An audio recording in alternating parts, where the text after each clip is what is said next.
Hi,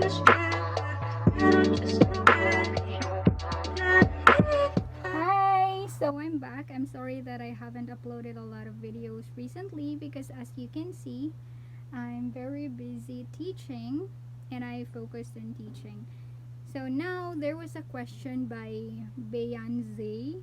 Beyanze, I don't know how to pronounce the username, but there's a question how to correct your students. So there are many ways and different ways a tutor corrects the student. Most of our students here are Japanese, so we have to be polite because Japanese are shy. They don't ask. Sometimes they don't ask, sometimes they just pretend that they understood but they really did not. And sometimes they don't want to be corrected. So you have also to check on their request. If they say that just go ahead with the lesson, don't correct my mistakes, so just focus on the lesson and just let it go. But if they make mistakes, this is just a tip from me. This is a personal tip. And first is I'm sorry, I have a list. Common mistakes are pronunciations of R and L, because it's hard for them to pronounce R and L. That's mostly the mistakes that they make. So for that, let's say for example, run or create. You say, let's say for example, our student here is Masa. You say, or you stop him, or you let him finish the paragraph before you correct him.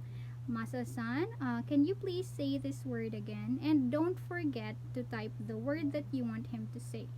You say create, create. And then after he repeats, maybe twice or once, it's okay. Let it go if he can't really pronounce the way if he can't really pronounce the way you want him to pronounce it. So just correct him, write it on the notes and inbox, and then let it go. So create. And then the next one is grammar. Let's say for example the students say I'm work at home.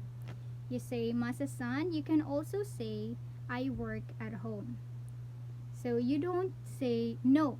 You don't say no. You don't say that's wrong. So it's not a really good thing to correct them that way. That's rude. You just say politely or ask him politely, Masa-san, you can also say, or the right sentence to say it is I work at home. Those are the common mistakes or the common things that you have to correct with Japanese students.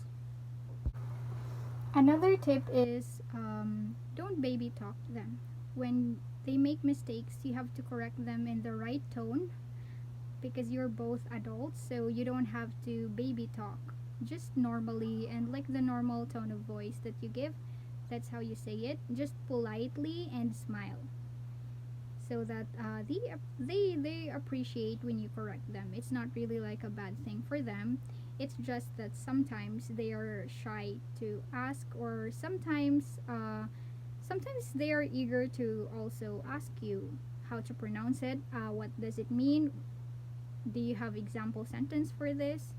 So it's okay, you can give it, and also sometimes you can Google. So when you Google, it's okay because the lesson doesn't close. You can go back right away, and while they are talking, you can type, or you can be typing while they are talking, so that it doesn't obviously seem that you are Googling your answers as well. I moved here so that I can see if I have new lessons or not. And this is actually my background. So usually the students see this curtain right here. And yeah, that's it. So I just put this, I put a cloth, no, I put my towel behind so that the light will be covered because it's against the light. So I will be very dark in the camera if I don't put my towel here. Another tip, be clear. Be very clear when you give your answers to them. For example, when they ask for meaning, you can give a synonym right away. It's very easy giving a synonym, very simple synonym. Sometimes they ask for example sentence with it. So you can give a very simple example sentence as well. Don't make it very complicated for them, because it will be a very long conversation about one word, about a word that they just ask you about. So why do I keep saying so? I hate it. Okay, so that's again. That's it. And another tip I want to say or give is giving the notes or message to the student. If you want to give messages to the student, you have to be positive about it. It has to be good, and it doesn't have to be like pretending to be good. You can say good things like this one. It's a good thing that you ask when you don't know a word or phrase. Asking is one way of learning, as I said before we closed the lesson. So that's true. That's what I said before closing the lesson that we had. Sometimes there are times that they are not really good in pronouncing letter R or L. You can give them a tip as well in the message when you close the lesson. You can say you can practice your R and L by practicing tongue twisters with R and L. You can give them tongue twisters before you close the lesson, or while you are talking to the students, you can give them like tongue twisters with R and L so that they can practice that. It's just a tip. It's just something that I come up with while I'm having lessons with them. Yeah. So here in the sentences, so that was for the message. Sentences, you can choose from the article.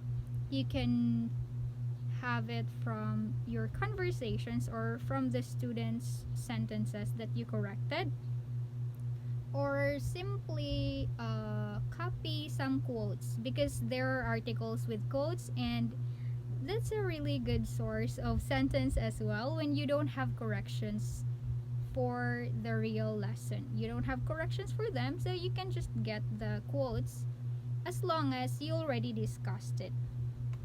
And words, here in the words, I'm just like taking important words, the words that has a highlight during your lesson. Tutoring note, okay, so this is very easy. You just copy and paste the lesson contents. I think I will show.